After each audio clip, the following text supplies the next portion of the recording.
There are millions of people who still call themselves Democrats, but think just like Tulsi Gabbard. They love America, but for some reason they've held on. They've consumed the Kool-Aid that the media in Hollywood have been selling, that Republicans are evil. And even though these people hate the direction of the party, the Democrat Party, they just couldn't bring themselves to vote red, at least until now. But with each defection, especially high-profile ones like Tulsi Gabbard's, it gets easier and easier for these Democrats to pull the trigger and go the other way for once.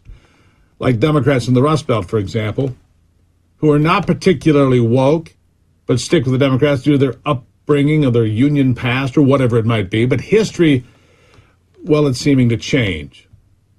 So let's look at where we are and how Tulsi's warnings of an elite woke cabal, that is, the Democrat Party, may affect the future. Here we are with 1 month to go before Election Day. Today, 1 month to go. We're about where we were several months ago when I first predicted that Republicans would pick up 35 or more seats in the U.S. House and 2 to 5 seats in the United States Senate.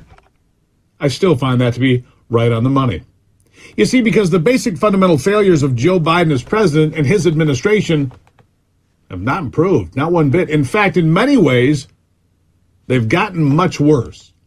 For example, the average price of a gallon of gasoline across the nation is almost back to $4, and it's not going to get any better. A couple of weeks ago, you might remember, Joe Biden was doing victory laps about the price of gas.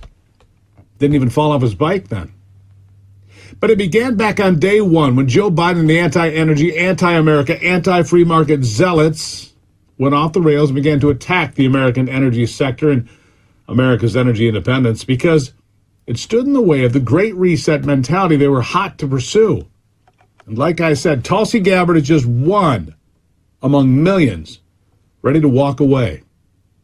Because plenty of Democrats are now admitting that this policy was a mistake. Like Obama's economic advisor and Treasury Secretary, Larry Summers. Listen.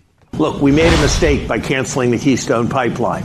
We made a mistake by slowing down all kinds of permitting activity.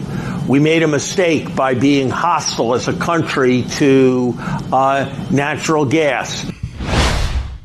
He's right about all that, of course. So why is this the White House policy? Why does the White House continue to pursue this path? Well, it's because American independence on energy makes America far too strong for the Democrats, it seems. And it makes the people far too difficult to control. So that was the first attack. Then came a series of wildly reckless spending plans. The American Rescue Plan. Do you feel like you've been rescued yet? Then came the over $1.2 trillion infrastructure package. Then came the Inflation Reduction Act. In fact, President Joe Biden was very helpful yesterday, reminding Americans on Twitter this. Every single Democrat voted for the Inflation Reduction Act. Every single Republican voted against it. Okay, then you should vote accordingly. Then came student loan forgiveness, of course. We'll rack up another $1 trillion or more in government giveaways. And to make matters worse, the head of the largest U.S. bank, J.P. Morgan Chase, CEO Jamie Dimon, says the recession is certainly coming and will likely be very bad.